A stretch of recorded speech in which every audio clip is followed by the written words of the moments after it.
চট্টগ্রামে যে জঙ্গল আছে দেখবেন, অবশ্যই দেখাচ্ছি। এই যে দেখেন,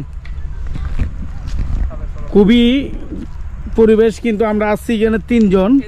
কই এই যে দেখুন, সাপের চামড়া, মানে কি সাপ যা চামড়া পরিবর্তন করছে। আর এই যে দেখুন সামনে খুবই গভীর পরিবেশ, জঙ্গলের মতো।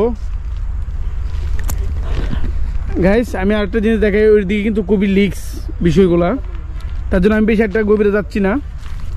এই যে দেখুন এই জায়গাগুলো কিন্তু খুবই লিক্সি, তারপরও এসেছি জঙ্গলে আপনাদেরকে, মানে চট্টগ্রামের ভিতরে যে জঙ্গল আছে সেই ভিডিওগুলো দেখানোর জন্য। আমি কিন্তু বেশি ভিতরে যাচ্ছি না, কারণ আমার থেকে খুবই লিক্স মনে হচ্ছে। আর সাপের যে আপনার শরীরের চামড়া বদল করছে, এটা কিন্তু অনেক মোটা। তা আমার মনে হচ্ছে মানে সাপটা অনেক বড় এবং অনেক মোটা হবে, কিন্তু কী সাপের চামড়া এটা আমি সঠিক ধারণা নাই আমার থেকে। কিন্তু এই যে দেখুন পরিবেশ কিন্তু খুবই ভয়াবহ, এতটা ভয়াবহ। এদিকে কিন্তু মানুষ দিনের বেলা আসলেও ভয় পা, আর রাতে তো এখানে কোনো কথাই না, এবং আশেপাশে কিন্তু কিচ্ছু নাই। আর এই ঘরগুলো কিসের, আমার কিন্তু ওইদিকে কিছু ঘর দেখলাম। এই ঘরগুলো আপনার ওই যে পরিত্যক্ত ইটকলা যেটাকে বলা হয়, পরিত্যক্ত। হ্যাঁ, আমি একটু ভিতরে যাওয়ার চেষ্টা করতেছি,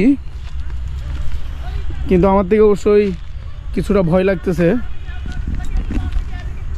ওই যে দেখেন এগুলো হচ্ছে কিন্তু পরিত্যক্ত জায়গা, এবং এই ঘরগুলা খুবই ভয়ানক। যদিও আমি ওইদিকে ভিতরে যাব না, কারণ আমি এতটা রিস্ক নিতে চাই না। ভিতরে আমি যেতেও লাজি না, কিন্তু ভিতরের মানে কি আপনার আমার থেকে খুবই ভয়ানক একটা ভয়ানক ভাব লাগতেছে, এবং এগুলো খুবই অন্ধকার জায়গা। আর এগুলো পরিত্যক্ত তো, মানে কি কত বছর ধরে পড়ে রয়েছে এটা আসলে সঠিক মানে কি ধারণা নাই আমার থেকে। তার জন্য তুমি দিকে আসো, এখানে তুমি সাপের চামড়া দেখছো, তোমার থেকে কেমন লাগলো? মানে কতটুকু ভয় লাগতেছে?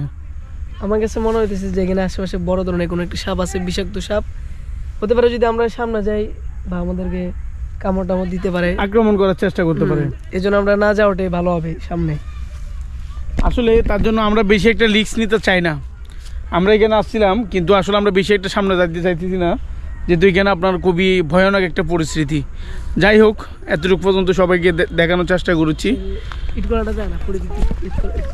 না ওইটা কীভাবে দেখাম, ওইটা তো ওইদিকে আমার যাইতে ইচ্ছা করতেছে না। খুবই মানে কি ভয়ানক একটা পরিস্থিতি। চলে আসো নাই, চলে আসো।